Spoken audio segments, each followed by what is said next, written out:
a empezar. Listos. ¿Qué tal? Bueno, en primer lugar, bienvenidos a la clase del día de hoy. ¿Qué tal? Ya sabe, profe.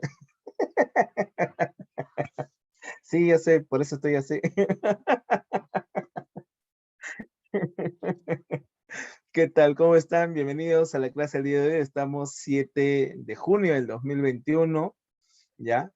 Y bueno, vamos entonces a empezar la clase del día de hoy, ¿no? Así que tranquilos, por favor, ¿ya? Entonces ya terminaron las elecciones, por favor, ya puedes conversar nuevamente con tu amigo, ya los insultos quedaron de lado, de ahora en adelante, ya me imagino que toda la gente aceptará lo que venga.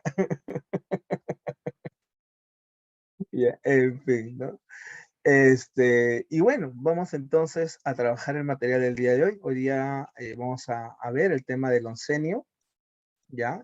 Vamos a hablar un poco sobre lo que va a ser eh, sí,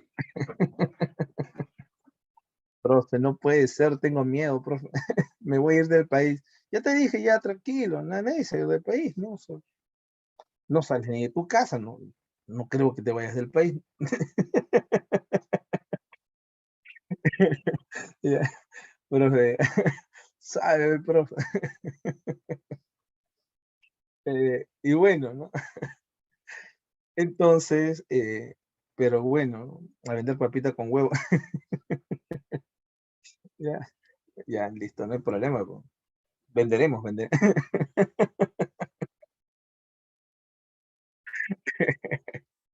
¿En dónde? Ah, aquí la gente de San Juan, ¿no? ¿Sí? ¿Sí? Gran buena parte de la gente. Ya, entonces, pues, en Jicamarga, pues ahí vendemos tanta cosa. ¿Cuál es el problema? Ahí, ahí en la paradita ahí de Jicamarca, sobrado. Hay un terrenazo ahí arriba para el lado del, ¿cómo se llama? Del centro de salud. Ahí nomás afuera. ¿Qué problema te hace? Ya, profe, ya. Este, pero primero vas a ingresar, ¿no? Primero vas a ingresar. Listo. San Marcos ya dio ya ha dado la noticia de que va a dar su examen y su examen va a ser virtual, ¿ya? ¿Ok? ¿Listos? Ya. Hoy Colombia. Ya, en fin, ¿no? Ayer han habido elecciones en México, por si acaso. A ver, hablemos entonces ya del oncenio, el oncenio de Leguía. Por favor, vamos a ver Fujimori en su vida. Eh, Esa es una cuestión particular, ¿ya? Porque nosotros ahora vamos a tratar de entender a uno de los personajes, ¿ya? Leguía, que prácticamente, ¿ya? Que prácticamente este, nos ayuda a entender, ¿ya? Nos ayuda a entender entonces cómo se va a ir estructurando el Perú durante el siglo, eh, ¿ya? Cómo se va a ver el Perú en el siglo XX. Hay tres presidentes que van a marcar el siglo XX. ¿Ya? Hay tres presidentes. Uno es Leguía, dos es Velasco, ¿ya? Y tres es Fujimori. Esos tres presidentes son los que van a marcar el siglo XX. ¿Ya? Entonces, está hablando de Fujimori. Sí, ¿ya? Entonces, vamos a ver cómo se va reestructurando. Eh, pero primero hay que enlazarlo en base a la clase anterior.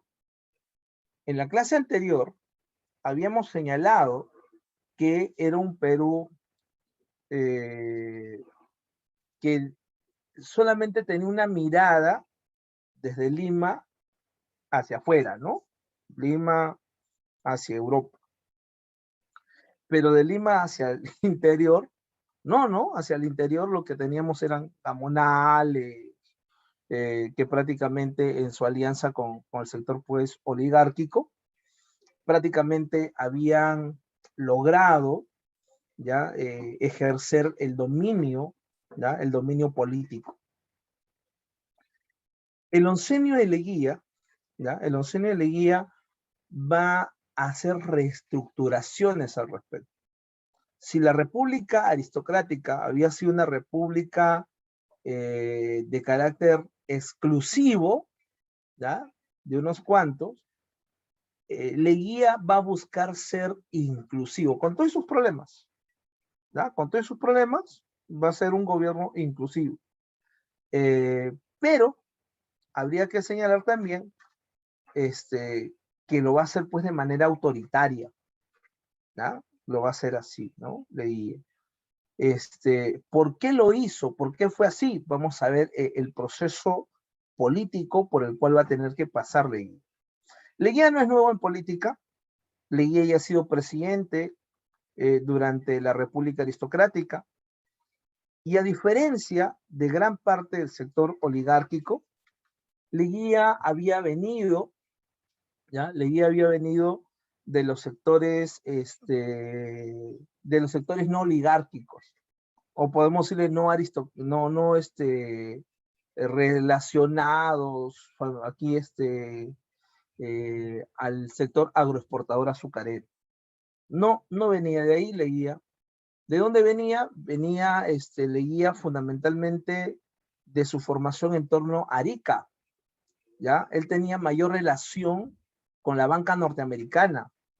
Entonces, esa es una diferencia con Leguía, ¿ya? Mientras gran parte del sector agroexportador, azucarero, tenía esta visión de entender que en las provincias,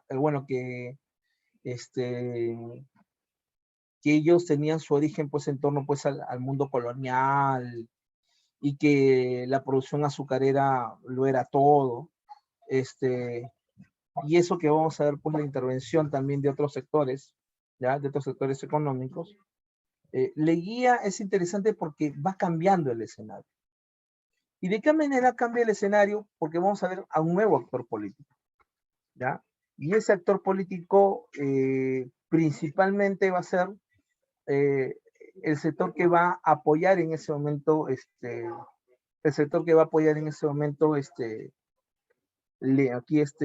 Leguía, ¿no? ¿Ya? Entonces, ahí hablamos del llamado oncenio. El oncenio de Leguía se va a dar durante el segundo gobierno se va a dar de los años de 1919 hacia los años de 1930. ¿Ya? Estamos hablando entonces de 11 años de gobierno. ¿Ya? 11 años. Sumado a los 4 años anteriores, entonces estamos hablando de 15 años. Leguía es el presidente que más tiempo va a gobernar el Perú. ¿Ok? Esta es Leguía, ¿ya? Aquí está, Augusto Bernardino Leguía. Aquí está una de las imágenes que queda sobre Leguía. ¿Qué fue el gobierno de Leguía? El gobierno de Leguía fue un gobierno autocrático. Cuando dice un gobierno autocrático, quiere decir es un gobierno impositivo, autoritario, que prácticamente va a centralizar el poder político. ¿Ya? Eso es lo que va a hacer Leguía. A ver. Un ratito, deme un segundito, un favor, Soto. ¿Ya?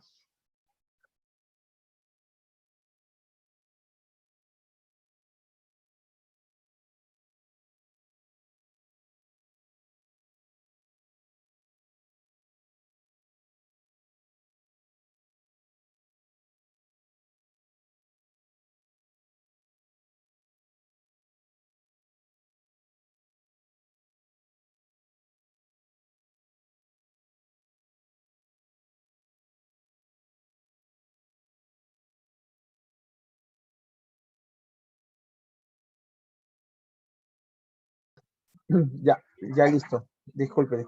Continuamos entonces. Cuando decimos, me preguntó si Leguía daba uno. Ya, en el caso de Leguía, no es que, a ver, Leguía va a aprovechar lo que va a ser la gran llegada del capital norteamericano y los préstamos que va a recibir de la banca norteamericana, y con ello lo que va a hacer es tener contenta a la burocracia, al sector de los funcionarios públicos, ¿ya? Tenerlos contentos. ¿Y para qué busca tenerlos contentos? Porque Leguía tenía que hacer todo un recambio del sector administrativo.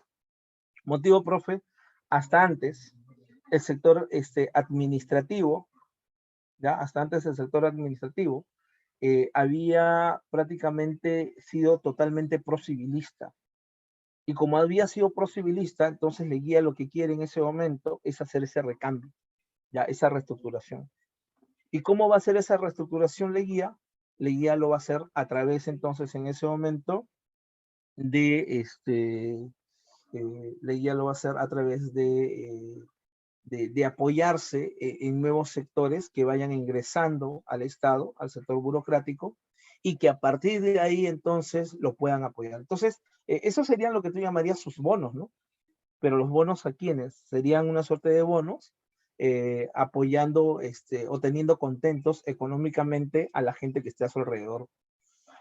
Bueno, Leguía lo va a hacer así porque no le quedaba de otra en ese momento, porque, a ver, Leguía ingresa por golpe de Estado en 1919. Cuando Leguía da el golpe de Estado, Leguía inmediatamente tiene otro problema.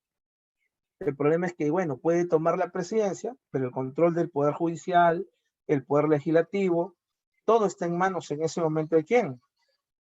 Todo está en manos del civilismo, ¿ya? Todo está en manos del civilismo.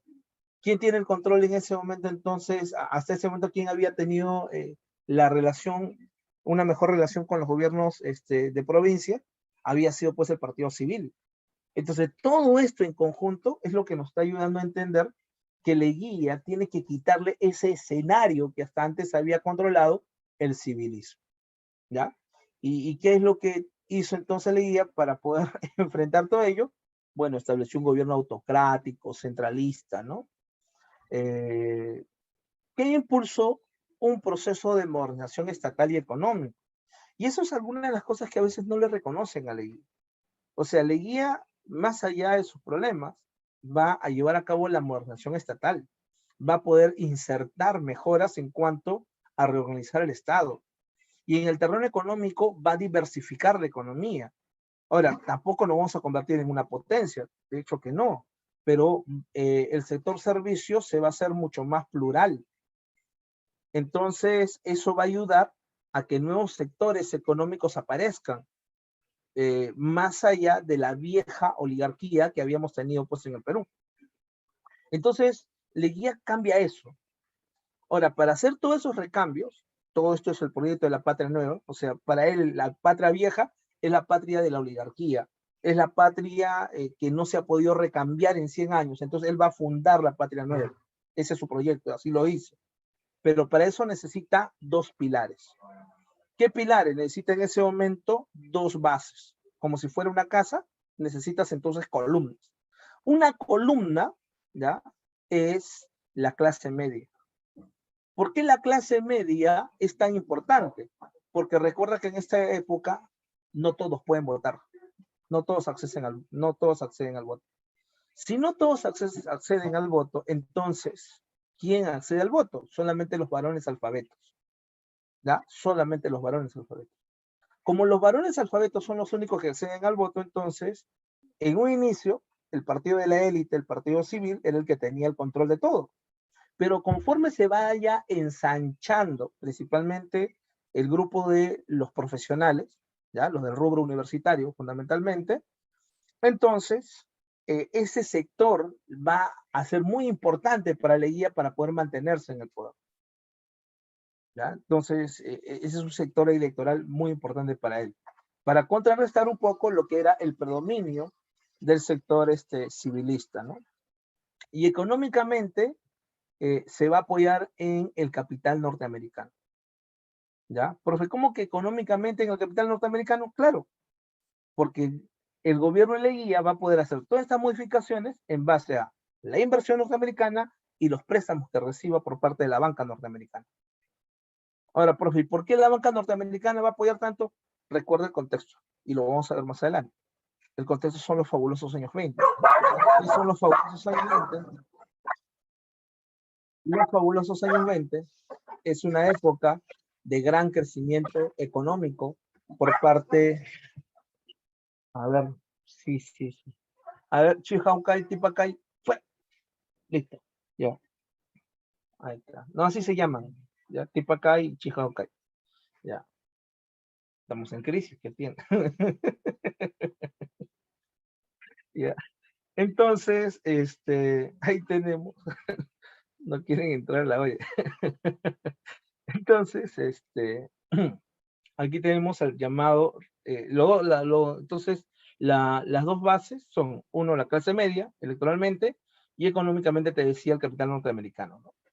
Ahora, todo eso hay que entenderlo en su contexto, ¿ya? Esta es una caricatura de la época, ¿ya? Aquí está la patria nueva que quiere darle guía, ¿ya? Una patria que ha sido golpeada, ¿no? ¿Ya? Pero que Leguía va a ser la madre y el padre que guíe a esa patria nueva, ¿no? Era la manera de cómo se hacía política en ese momento, ¿no?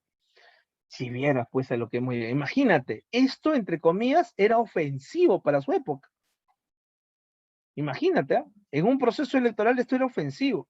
Imagínate lo que hemos llegado el día de hoy. Ya, ya. Es digno de un estudio, sí, sí, sí. Ya, muy pronto va a salir, ya, lo voy a investigar y va a salir por GSM, con logo GSM. Ya.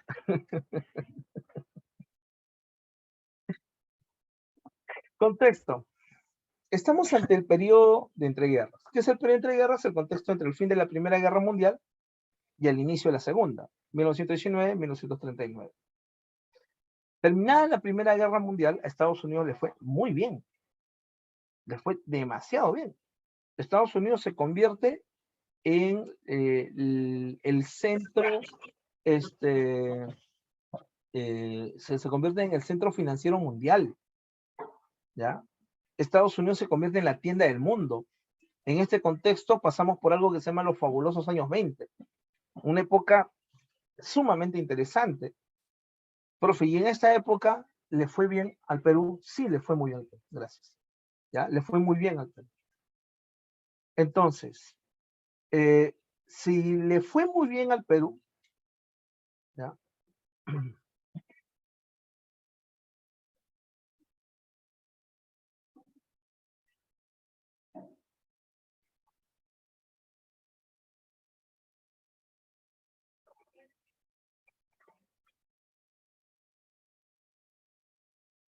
Ya.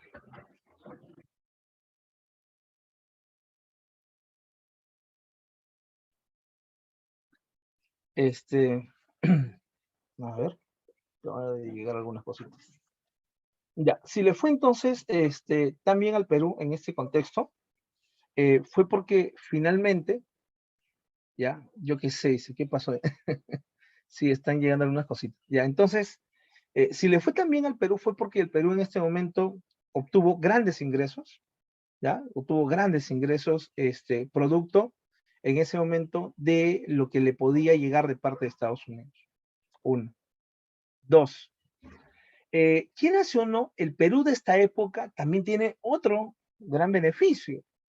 Otro de los grandes beneficios del Perú de ese momento es que al mirar hacia adentro, ¿ya? Al empezar a impulsar un conjunto de obras públicas en el contexto de el centenario de la independencia, es interesante que el Perú vaya ensanchándose a nivel urbano, vaya de alguna manera creando condiciones económicas que permitan entonces que las cosas mejoren en el terreno, aquí en el terreno pues económico, ¿no? Hasta cierto punto. Listo. Esto es lo que está pasando en el mundo. Progresivamente se está viviendo esto de los fabulosos años 20, ¿ya? Se entiende a la familia, la obtención de servicios, de bienes, ¿no? Es una época importante. Y en el terreno económico, a ver, en esta época el Perú consolida, dice, su dependencia al capital norteamericano. Cuando dice que en esta época el Perú consolida su dependencia al capital norteamericano, ¿ya? ¿Qué quiere decir?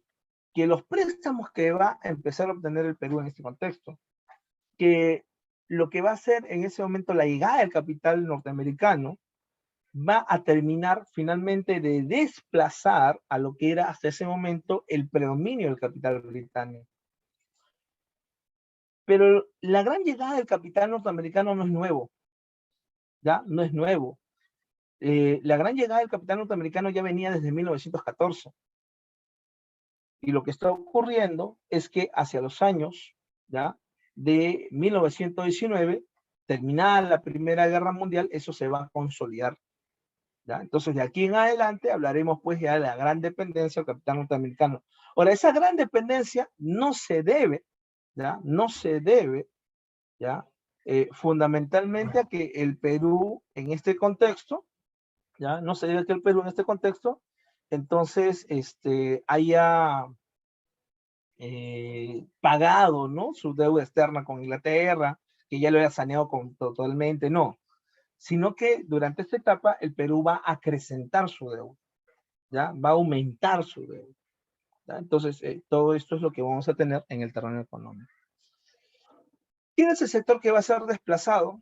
Es la oligarquía agroexportadora. Ella es la que había tomado las riendas del Perú, y este sector va a empezar a ser desplazado por un nuevo tipo de empresariado, un empresariado mucho más ligado a lo que va a ser entonces, mucho más ligado a, a lo que son los negocios norteamericanos, ¿no? Entonces vamos a ver hoteles, casinos, construcción de carreteras, vamos a tener aquí lo que va a ser eh, todo, ya todo un proceso a través del cual se van creando condiciones beneficiosas, ya beneficiosas para poder ensanchar a la llamada clase media en el Perú. ¿Qué más? En el terreno económico, el Perú obtuvo una gran cantidad de préstamos. Aprovechó el boom económico norteamericano, ¿no?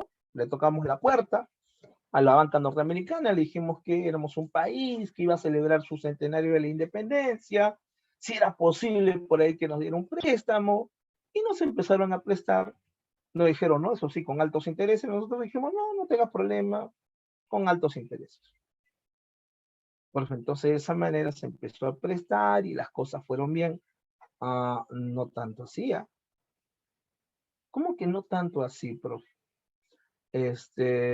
Nos íbamos prestando para poder mantener en ese momento los gastos del Estado, para poder mantener el pago a la burocracia, para poder mantener, entre comillas, las obras públicas, pero somos demasiado dependientes del capital norteamericano. Eso quiere decir, si en algún momento la banca norteamericana colapsara o entrara en crisis, nosotros lo sufriremos, lo vamos a sufrir demasiado. Pero eso no va a pasar. Pasó, pues. Al final pasó. ¿Cómo que pasó, profe? Claro. En algún momento será, ¿qué cosa? Crack del 29. Claro, entonces sí lo vamos a sufrir. ¿Ok? Entreguismo. Cuando hablamos del entreguismo, estamos hablando de la llamada misión Cumberland. ¿Ya? La misión Cumberland. ¿Y qué es esto, profe, de la misión Cumberland? La misión Cumberland, ¿ya? Cumberland, es podemos decirle, ¿ya? Estamos hablando del empresariado, ¿ya? Que en ese momento norteamericano, principalmente el sector bancario, que dice, ¿no? ¿Y realmente el Perú nos podrá pagar? O sea, ¿no? El Perú nos podrá pagar. ¿Pagar qué? Pagar lo que nos adeuda, pues. ¿Cómo que lo que nos adeuda? Claro, pero tiene materia prima, no, pero y más allá de eso, que nos pague, nos han pedido 8 millones por aquí, 9 millones por aquí, 15 millones por aquí, entonces me tiene que pagar, pues. Ah, ¿verdad? No, claro. Oye, enviaron a Cumberland a evaluar si teníamos los fondos para pagar. Pregunta, ¿a qué conclusión crees que llegaron? ¿Podíamos pagar? No, no podíamos pagar. No podíamos pagar, no podíamos pagar. Profe, ya fue, nos quedamos con su dinero los norteamericanos. No, porque en ese momento la banca norteamericana dijo, a ver, un ratito.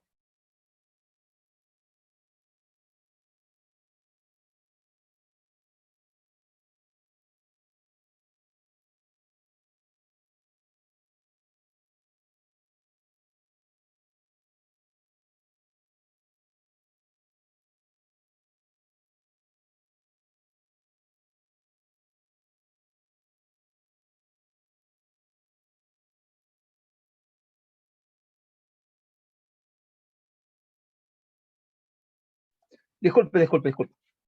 Entonces, tenemos aquí a la misión común. Hay unas cositas que ustedes no ven. Profe, ya lo atraparon. ¿Qué me atraparon? ¿Qué pasa? Tranquilo. Yo estoy en Narnia. Ya ves. Cualquier cosa, ¿no? Si me pasa algo, ¿quién me va a defender? ¿Ustedes sí o no? ¿Ya? Ya me decía mi madre, no te cases. ¿Ya? Aquí tengo, ¿ah? Aquí tengo, mira por aquí. Yo estoy con las manos limpias, ¿sí? ¿Ya? Entonces, profe, ya pone mi logo, tanta cosa, San Marcos. Ahí está, listo, más tranquilo. Entonces, cuando nosotros hablamos de esto del entreguismo, ¿no? ¿Por qué se da? Cumberland evalúa si podemos pagar o no, y Cumberland llega a la conclusión de que no podemos pagar. Y como no podemos pagar, ¿qué es lo que hace Cumberland? ¿Ya? ¿Qué es lo que hace Cumberland en ese momento? Dice, vamos a negociar pues con el Perú. ¿Y cómo se negoció, profe, con el Perú? Bueno, dijo, mira Perú, te vamos a seguir prestando. Leía dijo, ¿qué vas a seguir prestando? Claro, no hay problema. 4 milloncitos por aquí, 5 milloncitos por acá. No. Entonces, mira, nosotros tenemos una empresa que se llama la Cerro de Pasco Mining Corporation. ¿Ya? Tenemos esa empresa, la Cerro de Pasco.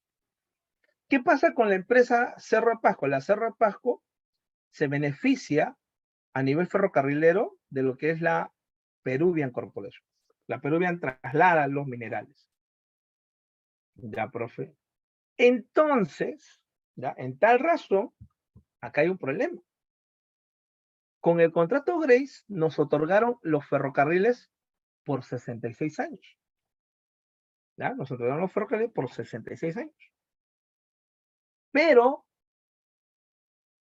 si en algún momento nos cortaran más adelante los ferrocarriles, yo sé que con tu gobierno no hay problema, pero no sabemos lo que se viene. Nos pueden cortar el control de los ferrocarriles. Necesitamos seguridad. Le dice, mira, aquí te podemos hacer, sí, mira, pero aquí el contrato máximo de años, porque no puede ser indefinido totalmente, ¿ya? Es cierto, se señala aquí a perpetuidad, pero tú no puedes decir, no, entrego los ferrocarriles de manera total, no.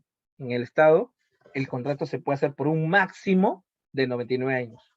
¿Y qué hizo? El Perú le otorgó el control de los ferrocarriles por 99 años adicionales. Ya tenías por 66 años, 99 años más. Profe, pero listo, ferrocarriles. Profe, pero ya, entonces ahora sí hay que pedirle dinero que da miedo, pues. Entonces ahora sí préstame. No, todavía.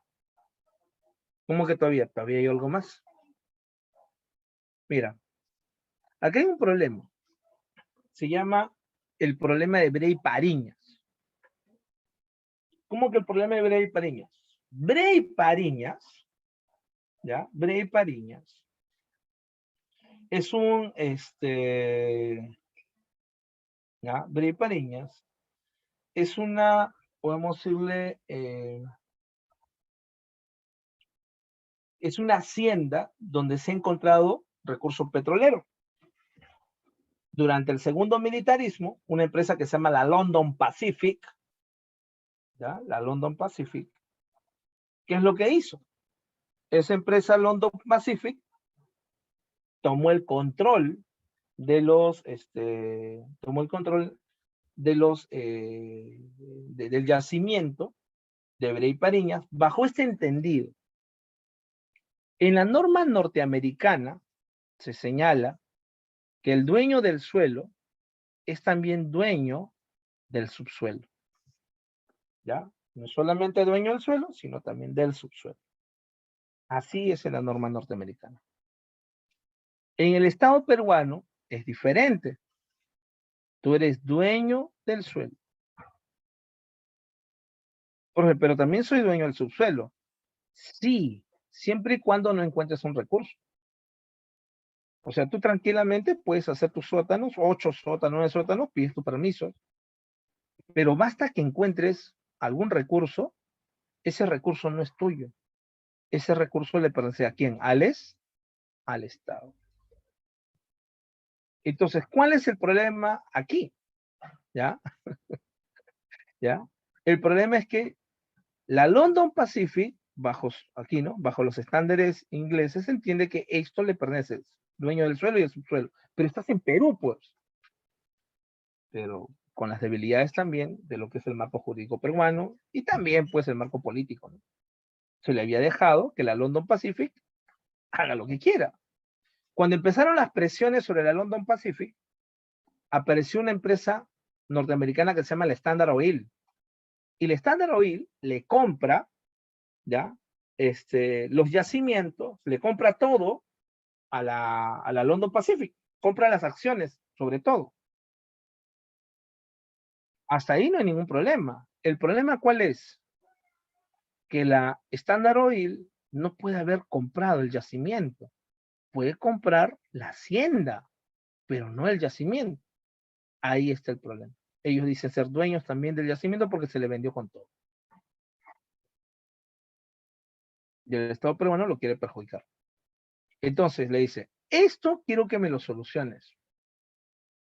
¿Qué hizo el Perú en aquel momento? Dijo, bueno, está bien, vamos a solucionar. Por la vía judicial, no, demora demasiado. Vamos a un tribunal internacional. ¿Ustedes recuerdan el caso de Alianza Lima y el Biestein? ¿Recuerdan? ¿Sí? Alianza regresando a primera, Biestein yéndose a segunda división. ¿Está bien? ¿Sí? ¿Lo recuerdan? Listo. Vamos al término jurídico, ¿ya? ¿Ya? ¿Qué había ocurrido? Alianza Lima fue ante el TAS, el Tribunal de Arbitraje, ¿no? Listo, internacional. Entonces, fue al TAS a quejarse, pues, de que lo habían perjudicado. ¿Ya? Segundo. ¿Ya? Segundo. Estoy hablando de términos jurídicos. El proceso ordinario, ya el proceso ordinario demora no meses, a veces demora años. Entonces, en un proceso ordinario, podía ganarlo Alianza, ¿ya? Así como también podía perderlo. Pero Alianza estaba pensando en insertarse este año a la primera división, por lo cual sugirió que en su caso se vea por un proceso rápido, sumario se le llama. Proceso rápido. ¿Ya? Entonces ese proceso rápido ya no iba a ser pues aquí de años, ni de meses, de repente inclusive de días, simplemente se establecían los días y listo. Pero para que eso se dé, los dos involucrados debían estar de acuerdo, inclusive hasta el tercero. ¿Quién? Alianza, la Federación Peruana de Fútbol, pero la Federación Peruana de Fútbol tenía que convencer al tercero. ¿A quién? A Biestein. Si basta que uno de los tres no esté de acuerdo, se sigue por la vía del proceso ordinario.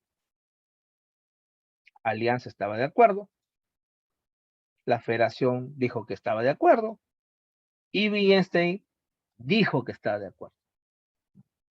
Se fueron al proceso rápido, Alianza primera y Biestein a segunda.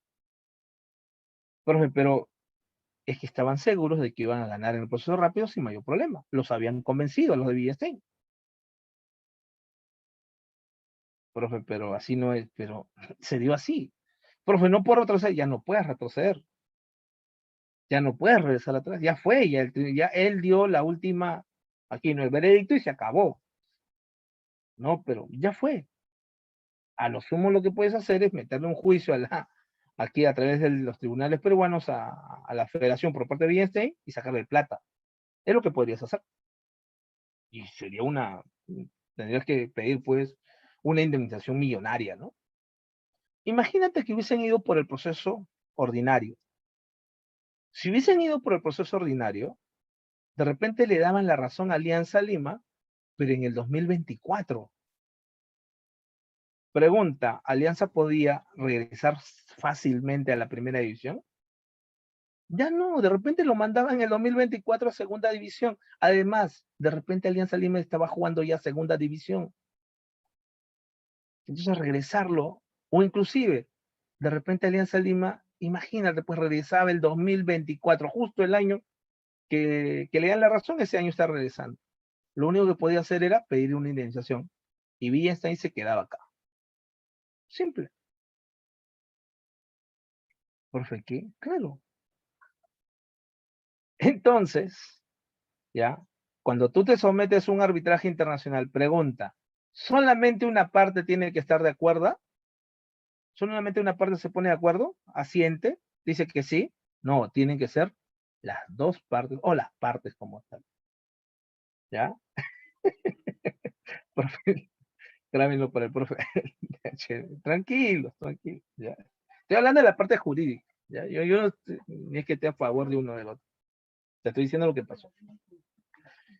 Pero ¿y eso qué tiene que ver? Eso tiene que ver.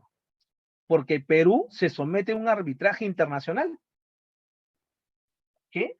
Perú se somete a un se sometió a un ¿para qué? Para ver el caso del lago de París. Entonces consintió la IPC y consintió el Perú. ¿Qué dijo el lago de París? Le dio la razón a la International Petroleum Company. Y el Perú tuvo que asumir. ¿Por qué? O sea, le entregaron los yacimientos petrolíferos de Brea y Pariñas a la IPC. Exacto. Tiene ahora los dos. Profe, pero así, así fue. No es que así no es, así fue.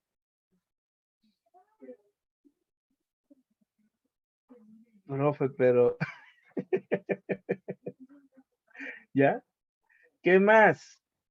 ¿Ahí quedó todo, profe? No, ahí no quedó todo. Sino que en ese momento Estados Unidos tenía otro problema, un problema con Colombia. ¿Ya? El del 3-0. Ese. Ya, profe, ya. Suéltelo, ya fue. Ya. Entonces, ¿cuál era el problema? Colombia era mucho más amplio de lo que es el día de hoy. Y si Colombia era mucho más amplio de lo que es el día de hoy, es porque tenía algo que se llama Panamá. Profe, ¿qué pasa con Panamá? Panamá se independizó con el apoyo de Estados Unidos. A cambio de eso, Estados Unidos pudo construir algo que se llama el Canal de Panamá, que lo beneficia directamente para llevar a cabo su comercio internacional, fundamentalmente en este comercio del Atlántico hacia el Pacífico. Pues entonces, claro. ¿Y ahí qué tiene que ver eso? Eso es un problema entre Estados Unidos y Colombia. Sí, pero los reclamos seguían sobre Estados Unidos hasta que en algún momento Colombia le dice, ya no te voy a reclamar yo. Ya lo de Panamá, ya perdí, pues ya perdí, ya fue. Pero quiero territorios. ¿Pero qué territorio te voy a dar en Estados Unidos? No, no, no, no. Abajo, caucho, trapecio amazónico.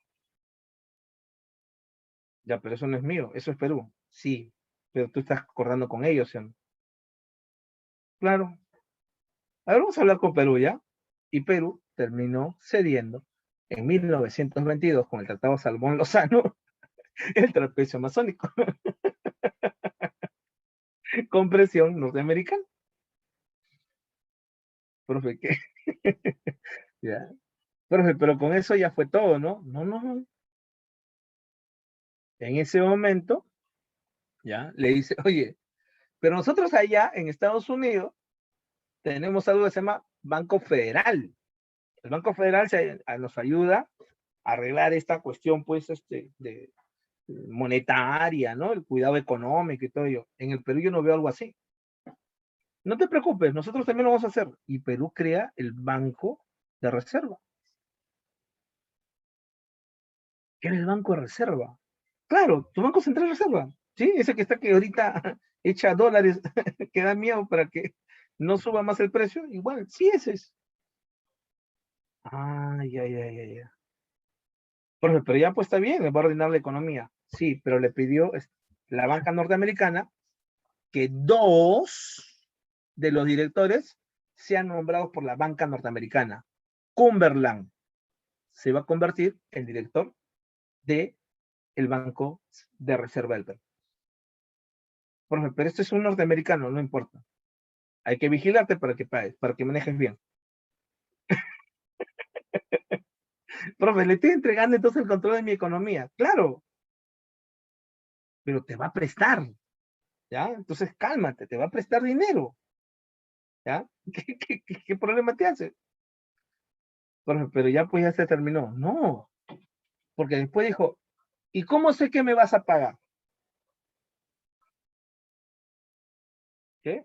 ¿Cómo sé que me vas a pagar? Pero mira todo lo que me... ¿Cómo sé que me vas a pagar? Ya, entonces, ¿qué quieres? Aduanas. Deja algo en garantía. Así como la señora te pide tu DNI en la tienda, igualito. ¿Y qué dejamos en garantía? Nuestras aduanas. Firmamos el Tratado Salomón-Daf. Le entregamos el control de nuestras aduanas para recibir presión. Así fue.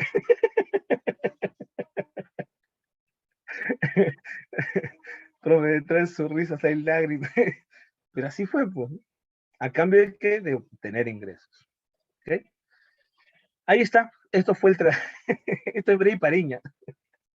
¿Ya? Entonces, este Bray Pariña, este es Bray Pariña. Profe, pero entonces ya lo perdimos. Bray Pariñas. Y los ferrocarriles van a retornar al Perú. ¿Con quién, profe? Velasco. Vas a tener que esperar a Velasco. ¿Ya? Ahí está tu ferrocarril. Profe, ¿está el ferrocarril? Ahí está el ferrocarril. Cerro Pasco, Cerro Pasco. Ahí está. Ahí están tus trabajadores en ese momento. ¿Ya? Ahí están los que van a decidir en esta elección quién va a ser el nuevo presidente del Perú. Estos son sus descendientes, estos señores. ¿Ya? Porque está pegado el voto. Y el voto rural es el que va a definir. Así que aprovecho.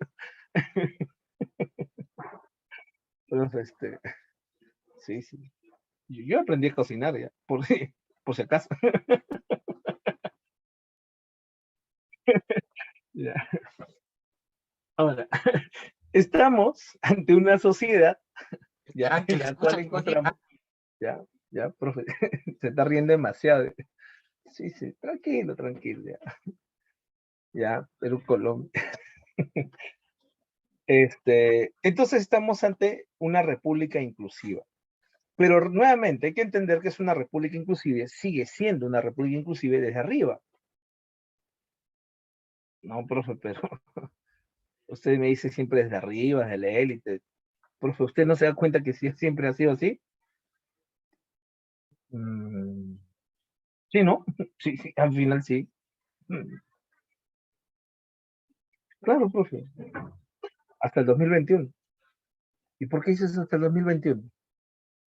Profe, no he visto los encuentros, no he visto los resultados del OMPE. Verdad, ¿no? Ya, tranquilo, ya ve, suave. Entonces, pero en esta república, ya, lo disfrute. Entonces, en este contexto, en esta república, ya, claro, tranquilo, suave, tranquilidad, serenidad, ya. Entonces, practica el tai chi, tranquilo. Entonces, en este contexto, lo que vamos a encontrar es una sociedad donde el objetivo de la guía, ¿cuál es? ¿Ya? El objetivo entonces, de la guía, ¿ya? El objetivo de la guía es apoyarse, ya no solamente en la clase media, apoyarse en el sector también popular. Profe, apoyarse en el sector popular, apoyarse en el sector popular. Se va a respaldar en el movimiento obrero. Inclusive, el mismo Leguía, ¿ya? El mismo Leguía va a impulsar una suerte de indigenismo leguista. Indigenismo leguista, claro. ¿Cómo que indigenismo leguista? Leguía, ¿ya? Va a tratar de convocar esta suerte de unidad y convocar al sector indígena, porque en ese momento se habla así de indígena, no de campesino, ¿ya? Se habla de indígena. Y bueno, establece, ¿no? Se apoya en algunos indigenistas en ese momento, en Julio César Tello, en Hildebrando Castro Pozo, reconoce las comunidades campesinas, ¿no? Que era un pedido por parte de las mismas organizaciones campesinas, ¿no? El reconocimiento para poder enfrentar las invasiones que se dan por parte de los gamonales o inclusive empresas como la Cerro de Pasco en esta invasión a tierras comunitarias. Pero de todas maneras van a continuar con sus procesos judiciales.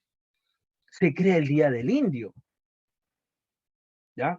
Uno puede decir, pero ¿cómo es posible que le llamen indio? Por lo menos de ahora en adelante se reconoce que el otro existe. ¿Por qué? Claro, es que antes no reconocías que el otro existía. Antes no reconocías que el otro estaba ahí. Simplemente era invisible. Entre comillas, eran tantos que al final no existían. ¿Ya? No existían. Simple. ¿Por qué? Claro. Entonces, por lo menos, ahora reconoce. Claro, nuevamente, es un reconocimiento desde arriba. ¿Ya?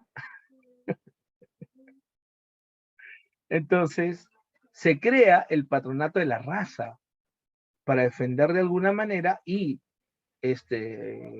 darle una suerte, pues, aquí de reconocimiento al sector, pues, indígena. Ahora, en esta época, no crees que los indígenas están tranquilos, están ahí, no, están organizándose. Aquí se va a en Cusco se va a formar la Confederación Campesina del Perú, la CCP, con el apoyo inmediato y todo. Hay gente que en este contexto está revalorando lo que es el Tahuantinsuyo. Una confederación campesina tahuantinsuyana que entiende que hay que restaurar el Tahuantinsuyo. Imagínate, gente que está creyendo en el Incarri, gente que está buscando regresar a Tupac Amaru. Ya, eso es chocante. No, la oligarquía está en crisis. La oligarquía está, pero todo es rojo. ¿Ya? Y lo peor de todo es que Leguía lo está apoyando hasta cierto punto, ¿no? Pero claro, manejado del Estado, ¿ya? Mientras está haciendo todo esto, a la par, está impulsando la llamada ley de conscripción vial, ¿ya? Ley de conscripción vial donde, ¿ya? Se establece que de ahora en adelante, todo peruano debe trabajar en la construcción de carreteras y caminos, y esto va a ayudar a articular el Perú. Es cierto, está bien. Por eso decía, está modernizando de alguna manera el Perú, está interrelacionando más al Perú. ¿Ya? Porque ya no era posible pues que en el Perú sigamos con un comercio mulero, agrégale algo de modernidad, ¿ya? El Perú parecía hasta, antes de Leguía, él dice, hasta antes parecía un Perú colonial, se parecía a un Perú del siglo XVI, XVII. Leguía lo está insertando la modernidad desde una visión norteamericana, pero lo está haciendo. Profe, pero entregó todo, profe. Bueno, así fue. ¿Ya? Pero en Lima, claro, el problema es que hasta dónde va a llegar. Pero algo es algo, ¿no? ¿Ya? Además, en esa época habrá que evaluar, ¿no? O sea, ¿qué era Lima en ese momento? Algunos creen que Lima era todo lo que vemos el día de hoy, y no. San Isidro, eso no existía. Surco, no existía. ¿Qué existía, profe? Era el centro de Lima. Por tranvía vas a llegar hasta Chorrillos, La Molina tampoco existe, eran chacras. Por el Callao era la punta simplemente. El Callao, lo que llaman Callao Viejo, nada más. Profe, mi asentamiento humano está peor. ¿Ya? Eso es una reserva natural. Ya, profe, suélteme. Ya fue. Entonces, ya, Lima era pequeño, o sea, no es lo que es el día de hoy. Ya. Entonces, pero de todas maneras, hay un proceso de modernización interesante. El problema es, y está bien, pues, ¿quieres construir carreteras? ¿Por qué solamente el indígena? Y se entendía que él era el que tenía tiempo. O sea, el de la urbe no tenía tiempo, él sí tenía tiempo. Y si alguien por ahí se rebelaba, inclusive se le podía aplicar la llamada ley de vagancia. ¿Y qué es la ley de vagancia, profe? La ley de vagancia era que todo desempleado era considerado vago. Y como era considerado vago, profe, entonces lo más seguro es que iba a entrar en la construcción vial, ayudar en la construcción de carreteras. ¿Ok? Entonces, eso es el terreno social. Ahí está Leguía. Oye, Leguía se dio el lujo de celebrar festividades de tipo el Inti Raymi en la zona de Flor de Amancaes. Si alguien es del Rima, ¿ya? Porque ahí hizo sus espectáculos. Leguía era una suerte de inca. Y con este tipo de caricaturas de la época se burlaban de Leguía, ¿no? Una persona con el garrote, el sector por aristocrático, Leguía como un inca. Imagínate, eso era fuerte para su época.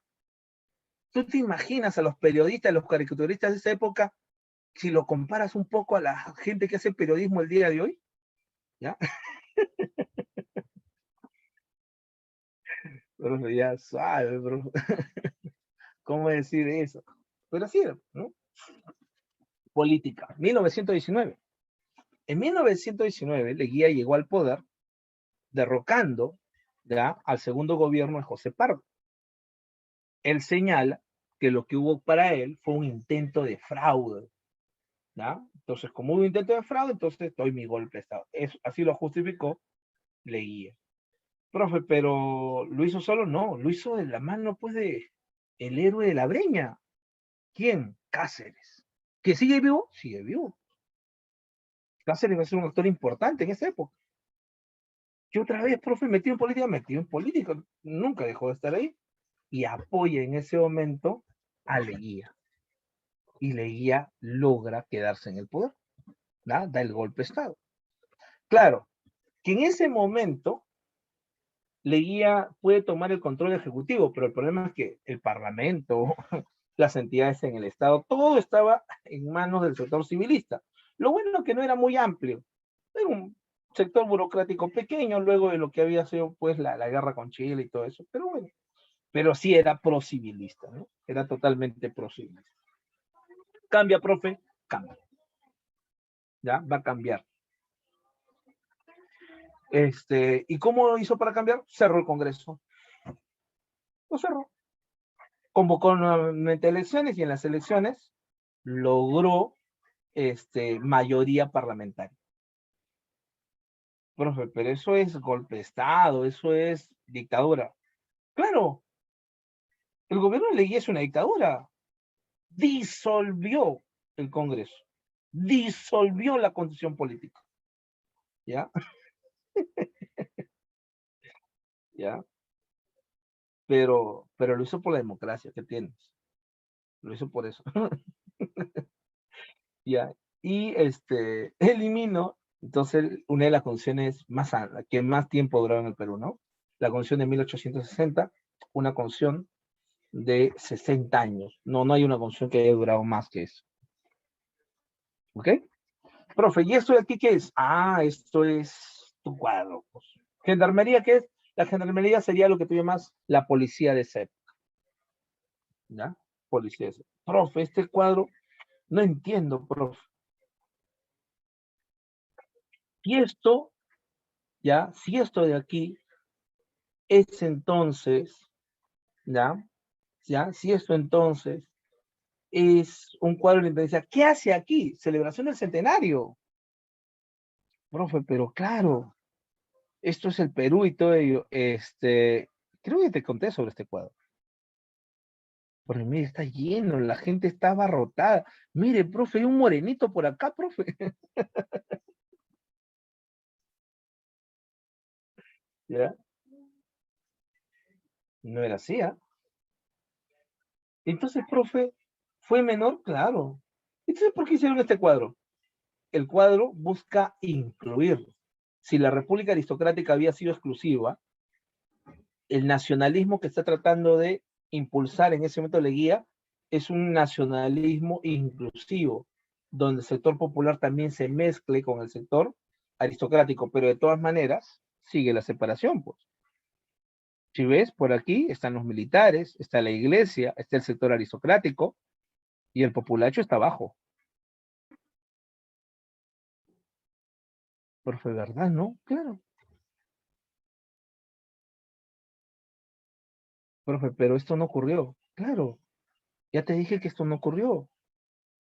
Esto va a ser creado en honor a la celebración del centenario de la independencia. Profe, pero para mí fue la independencia así, pero no fue así, pues. Profe, pero mi lámina de Huascarán está así. Qué pena, oh, qué pena. Ya.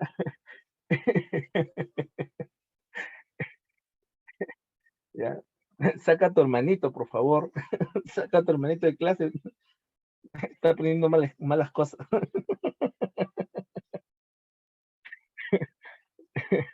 Y listo, ¿no? Entonces, le falta el abrazo a San Martín para el cierre de campaña. Claro, le falta el abrazo. Entonces, así fue. A ver, en el terreno político, ¿qué es lo que hace Leguía?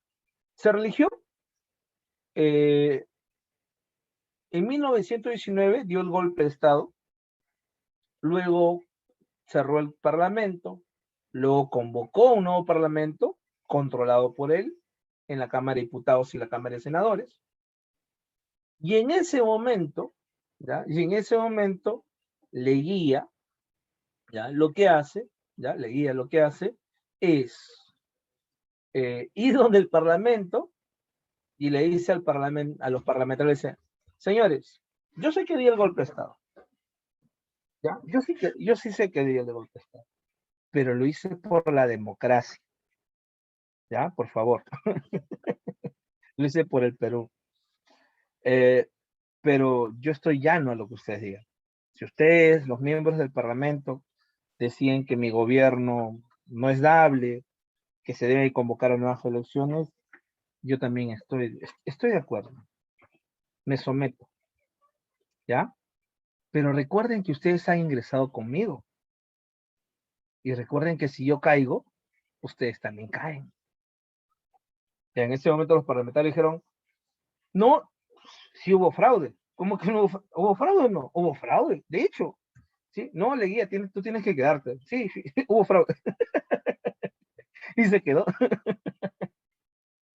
Y no solamente eso, sino que además de ello, ampliaron la cantidad de años de gobierno. Antes eran 4 años, los aumentaron a 5.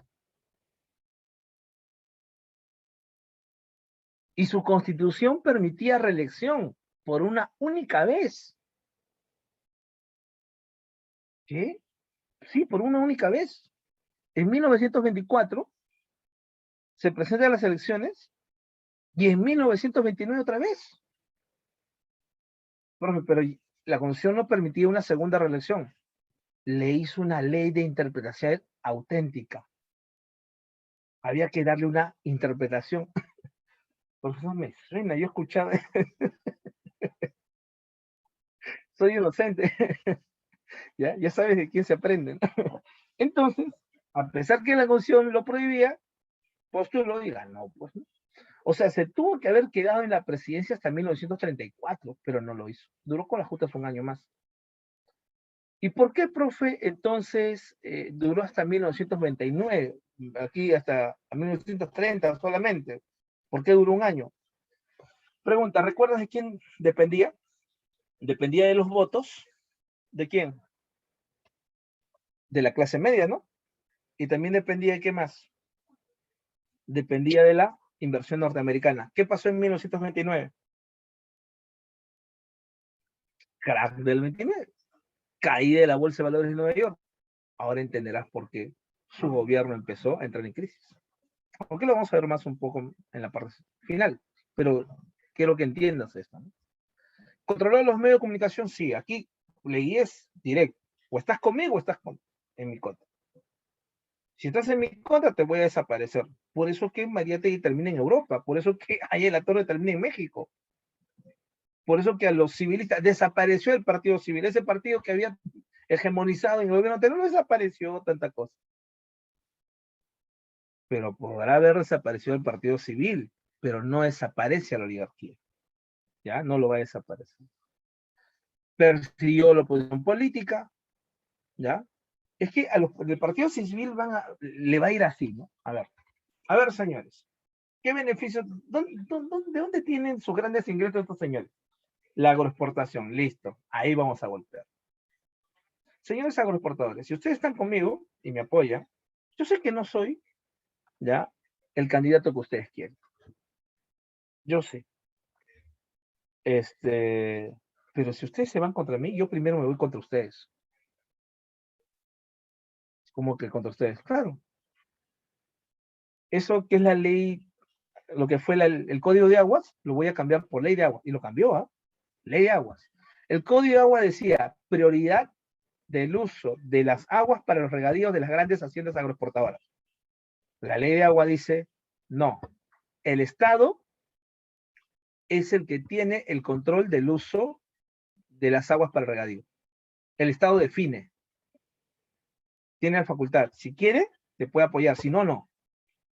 Señor agroexportador, usted está en una zona árida, costa peruana. A ver, y encima no llueve. A ver, lleva a cabo tu agroexportación sin regadío, pues. Hazlo con baldecito. Pero qué mal. ¿Están conmigo o están contra mí? No, no leí disculpa, ¿no? ¿Ves? Logró apoyo del Partido Civil finalmente. Al final lo apoya. Sometió a la oligarquía agroexportadora. Ahora, la oligarquía no se lo va a perdonar. Cuando tenga que vengarse, lo va a hacer. Y de la peor manera. Entonces estamos en la celebración del centenario de la independencia. Obras, construcciones. Aquí aparece tu Plaza San Martín, la Plaza Manco Cápac, la Plaza Francia, el Parque Universitario. Todo esto en la celebración del centenario de la independencia. La Avenida Manco Cápac, la Brasil, la Alfonso Ugarte. Progreso. Progreso es lo que tú llamas Avenida Venezuela. La Unión, Leguía. Leguía, claro, para que veas. Era tal el ego de Leguía que se crea una avenida con su nombre. Augusto B. Leguía. El día de hoy, Avenida Arequipa. No existía Lince. Lince aparece con Leguía. Antes no existía. Lima terminaba en Paseo Colón. Ahí terminaba nomás. Esos eran los límites de Lima. ¿Por qué? Claro. Y la Brasil, no, eso no, eso recién a partir de lo que va a ser Leguía en adelante. Se lleva a cabo electrificación, alcantarillado. ¿Y por qué está haciendo esto también Leguía? Leguía ha tenido que enfrentar hasta antes lo que ha sido la llegada de la llamada gripe española.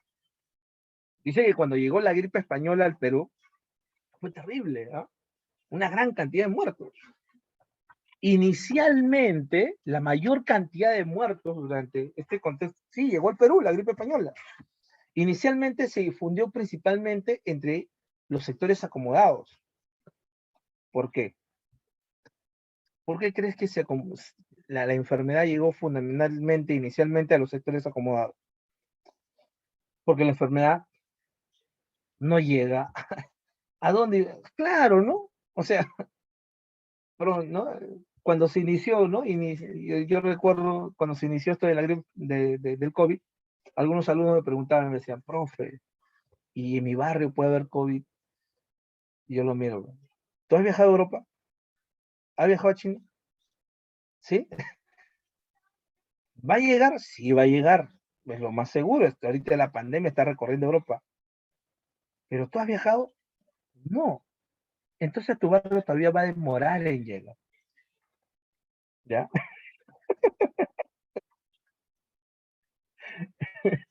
Ya. Profe, ya suave, profe, ¿cómo va? La gente se ofendía. Pero sé sincero, tú no pasas de chocica. Ya. Entonces, ya, qué mal, que, que es el profe, ya. Pero bueno, entonces, llegó, pues, ¿no? Llegó la gripe española inicialmente. Marco Cueto hace un estudio sobre el COVID, bueno, sobre la gripe española en esa época. Y la cuestión es que luego ya llega a los suburbios, ¿no? En ese momento suburbio es una parte del RIMAC, una parte, los barrios altos y la Victoria, esas son. Ahí estaban los sectores populares, obreros y todo eso. Y cuando llegó ahí fue letal. Pues. La gente vivía sin nada, cuartitos pequeñitos. Encima no tenían acceso al agua potable. La enfermedad se trasladó a través, aquí, ¿no? Por el aire. ¿Sabes cuáles fueron las medidas que se señalaron para contrarrestar la gripe española en ese momento? Fueron tres. La primera, lavado de manos. La segunda, distanciamiento. La tercera, uso de mascarillas. 1919. Profe, eso no es lo del día de hoy. Imagínate, ¿ya? Cubrirte el rostro. Pero pregunta, para la gente que vivía en ese momento, bajo ese contexto, era difícil. Algunos no tenían acceso al agua potable. Por eso que Leguía empieza a modernizar las ciudades. O sea, Leguía, ¿cuáles son las soluciones para poder contrastar que en el futuro esto se difunda? Entonces decían, uno, mejora las condiciones urbanas. Y ahí están las obras de Leguía. Segundo, el acceso al agua. Por eso el agua y alcantarillado. Tercero, tenías que impulsar el sector. El Estado tenía que invertir, y eso se señaló como una conclusión después de lo que fue la gripe española. El Estado tiene que invertir en salud y en educación. Salud, ¿por qué? Para contrarrestar una próxima enfermedad. Educación, ¿por qué? Porque era la manera de que la gente no se deje llevar por los dichos de otra gente. Como que te escupes la mano y con eso se quita el COVID. No te pases, pues. Eso no pasa. Tiene que haber un mínimo de racionalidad. ¿Ya? Entonces, imagínate, esas fueron las conclusiones de ese proceso. Día de hoy, imagínate cuántas de las cosas que se dieron en ese momento se podrían haber repetido el día de hoy. Funcionó. De alguna manera sí, al final se tuvo que ir conviviendo con parte de ello. Muchos de los cuerpos fueron incinerados para poder, fueron puestos en fosas comunes. Hay un relato sobre Chiclayo. En Chiclayo señalan que había gente que todavía estaba viva y que fue enterrada y quemada. Ya estaba enferma y se hizo así. Ya hay relatos sobre ello. Profe, ¿para qué? Para contrarrestar la peste, ¿no? En ese momento. Ahí están las obras, ahí está la Avenida Leguía, ahí está el Parque Universitario, la Avenida del Progreso, la Avenida Venezuela. Mira, si alguien vive por ahí, por el Callao, esto es la Avenida Venezuela.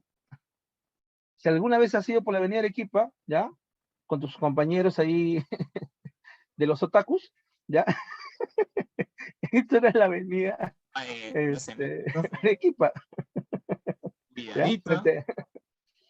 Frente a la Embajada de España, frente al Centro Cultural de España. ¿Cómo se decir eso? Tranquilo, ¿ya? Esto es el Parque Universitario. Aquí está el reloj. Este fue un regalo de la colonia alemana, ¿ya? ¿Ya? ¿Qué más, profe? Aquí está la Plaza Manco Cápac, ¿no? ¿Ya? ¿Qué más? Partidos de masas. Los partidos de masa, profe, ahí están. Durante esa etapa aparece el APRA, aparece el Partido Socialista del Perú. Ahora, vamos a entender esto. El APRA. ¿Qué es el APRA? Es la Alianza Popular Revolucionaria Americana. Ahí de la Torre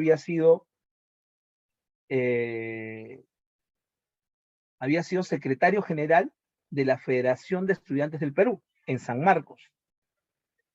Ahora, ya ha egresado, abogado de profesión, ¿ya? Se dedicó más a la parte política y va a formar el llamado Frente Antiimperialista. Lo funda en México, luego de haber sido perseguido por Leguía. Abogado, era abogado, claro. Ahí la Torre es abogado de profesión. Ahora, no sé si es que lo ejerció, pero la cuestión es que funda el Frente Antiimperialista y una de sus obras principales se llama El antiimperialismo y el APRA. En esta época, el APRA tenía un discurso radical y el APRA era hasta cierto punto, un partido de izquierda. Izquierda, profe, claro. No, profe, mentira. Si la izquierda tiene que ver con los socialistas, los comunistas, no, el APRA es un partido de izquierda. Recuerda que tu término, partido de izquierda, no viene de los socialistas, ¿viene de dónde? Viene de la Revolución Francesa. Robespierre, Danton, Marat, ellos son de izquierda. Los revolucionarios franceses son de izquierda. No, profe, mentira, los comunistas. No, para que veas. ¿Ya? ¿Ya? Entonces, profe, la burguesía de izquierda, para que veas. Estaban en su lucha en su momento contra quién? Contra la monarquía absolutista, ¿no? Historia universal. Ahora, entonces, el APRA en aquel momento, siendo un frente antiimperialista, inclusive Mariátegui y Ella La Torre escribían juntos en una revista que se llama Mauta, y hasta ahí no hay problema. Inclusive Mariátegui respalda. Mariátegui está de acuerdo con la formación del frente antiimperialista. La unidad, dice, ¿no? De diferentes países para enfrentar lo que es el dominio norteamericano. Y así era. Pero en 1928, decide ahí en La Torre cambiarlo de ser un frente antiimperialista a un partido político para participar en el proceso electoral. Es ahí donde Mariátegui rompe políticamente con ella. Una cosa es romper políticamente y otra cosa es que se agarren, se peleen. No, esto no es. Eran amigos. Habían colaborado juntos. No, Mariátegui paraba, profe, con un fusil ahí. Mariátegui va a estar en una silla de ruedas. Profe, ¿qué? Claro, Con su voz y martillo. con su y el martillo, profe. Está con su lápiz en la mano. Su lapicero, su pluma, no sé. ¿Ya? Y en aquel momento, ¿ya? El Partido Socialista del Perú, que funda Mariátegui, lo que dice es no al proceso electoral. Mira esto, ¿ah? Mira este término, no al proceso electoral. O sea, le reclama ahí a la Torre la participación en el proceso electoral. O sea, Mariátegui en esencia entiende que son otras vías para llegar al poder. Y la vía electoral no lo es. Eso lo va relacionando hacia qué? Hacia algo que se llama de repente lo que tú llamas comunismo. La pregunta es, entonces, para esos comunistas, ¿la llegada al poder es a través de un proceso electoral? No, pues, tan simple como eso. Entonces, nada, que rojo, rojo, rojo.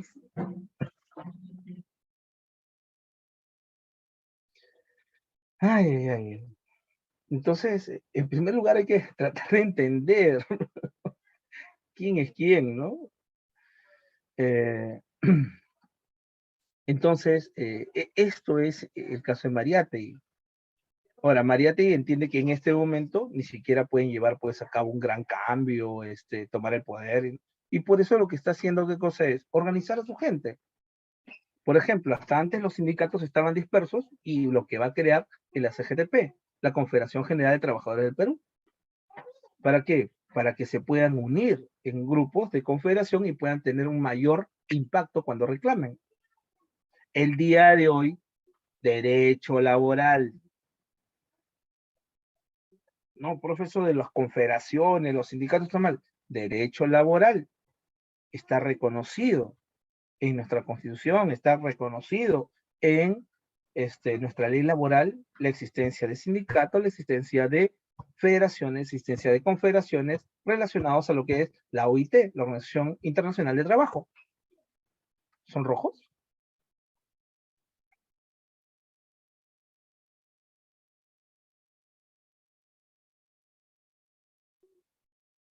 Profe, no, pero ¿ves?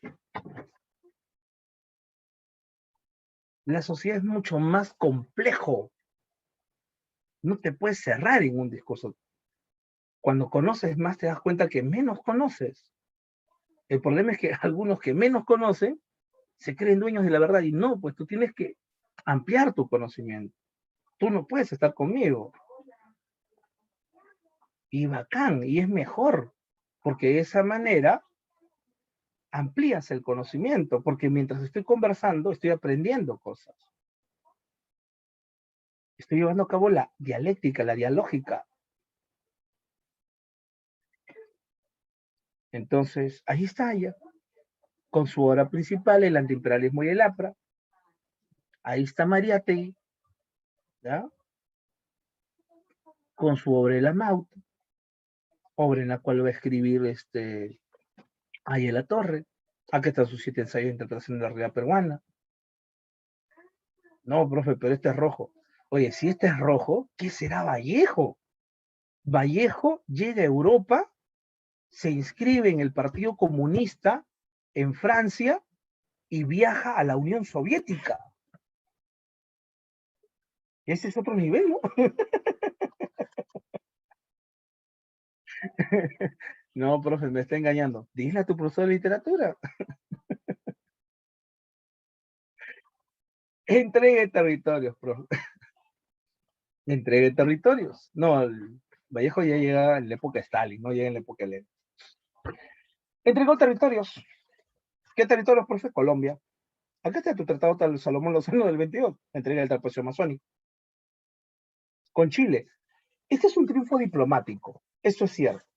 ¿Por qué es un triunfo diplomático, profe? Chile no te quería devolver nada. En 1929, Chile te va a devolver Tacna y se va a quedar con Arica. Profe, pero no devolvió todo. Pero tú no lanzaste ni un tiro. No hubo guerra, no hubo enfrentamiento, por lo menos militar. ¿Por qué? Y eso que no solamente se te regresa Tacna, sino que inclusive un puerto en Arica que se llama Chinchorro queda bajo tu control y tomas el control del ferrocarril de Tacna y Arica. Todo eso por el Perú, sin lanzar un solo tiro. Todo con negociación. Claro, el tren ya no lo tiene. Motivo, profe, el tren y el puerto de aquí, que tenías en este lugar que se llama Chinchorro, lo vas a perder con Fujimori en los 90, con otro tratado. ¿Ya? Pero ahí están, por lo menos. Aquí está tu territorio, aquí está el trapecio amazónico que vas a perder. ¿Ya? Fin. ¿Por qué cae el gobierno en la guía? Su gobierno se ha alargado y cuanto más se ha alargado, empieza a tener mayores críticas. La oligarquía ha perdido su partido principal, que es el Partido Civil, pero la oligarquía también quiere tumbarse a la guía en este momento. El crash del 29 agudiza los problemas de la guía. Se caen las exportaciones y con la caída de las exportaciones, inmediatamente los precios de los productos empiezan a subir. Inflación, desempleo. Y la clase media es una clase que se acomoda al momento. A la clase media, tú no le puedes tocar el bolsillo. Cuando tú le tocas el bolsillo a la clase media, en ese momento, ¿ya? No te va a perdonar. Y va a aquí, ¿no? Y en este contexto va a permitir que la oligarquía regrese al poder. Todo el camino está libre ¿para qué? Para el golpe de Estado de un señor que se llama Luis Miguel Sánchez Cerro, que va a inaugurar el tercer militarismo. Mariátegui muere para esa época también. La guía también lo va a hacer. Pero ¿qué más pasó ahí? Ese es otro tema. ¿Qué profe terminó? Terminó, pues. No, no me puede dejar así, profe. Terminó. No me crees, terminó. Mira tú. Entonces, aquí está la clave ya señalada, por eso es lo interesante. 1, beso, ¿ya? 2, casa, ¿ya? La conducción vial, explotación en la construcción de caminos y carreteras. 2, los 7 ensayos, obra de Mariátegui. 2, casa. 3, los partidos de masa, el Partido Socialista y el APRA. Profi comunista se va a cambiar de nombre ya en la época del tercer militarismo. 4, bueno, esto es la obra de Mariátegui, ¿no? Para Mariátegui, el problema del indio, del campesino, no es un problema cultural, es un problema económico y social. Si está en esas condiciones, no es porque él eligió ser pobre, no es porque no quiera salir de ahí, sino que son problemas económicos, sociales. Si él tuviera la posibilidad de acceder a una mejor educación, lo podría hacer, pero no lo tiene. 5, la penetración de capitales norteamericanos fue favorecida por el gobierno de Leguía. La ley de aguas condicionará la oligarquía de los portadores. 6 dedo, 5 dedo. 7, ¿cuál de los siguientes presidentes de Perú no gobernó en el siglo XIX? Leguía, pues Leguía el siglo XX, ¿no? 9, ¿cuál de los siguientes hechos es ajeno a la patria nueva o ansenio? La misión Kemmerer. Esta misión Kemmerer, ¿ya? Esta misión Kemmerer es, es enviado por Estados Unidos para evaluar las consecuencias de lo que ha sido la Gran Depresión o el crack del 29 inicialmente. Pero llega a Latinoamérica, pero no llega al Perú. Al Perú va a llegar durante el tercer militarismo, con el gobierno de Sánchez Cerro. 8 de 9, la patria nueva, ahí no hay problema. 10, beso, ¿ya? La Corte Suprema, cercana a sí mismo, buscaba robar en las elecciones, eso es lo que señala. 11, dedo, control de ferrocarriles a perpetuidad, 99 años, ¿no? 11, dedo. 12, dedo, el crack del 29. 13, la oligarquía agroexportadora, es la que es desplazada del poder, pero va a regresar con Sánchez Cerro. 13, casa. 14, beso, el endeudamiento externo. Y 15, la caída de las exportaciones y la recesión, producto del crack del 29. 15, casa. ¿Listos? Con eso terminamos y nos vemos la próxima semana. Cuídense. Chau.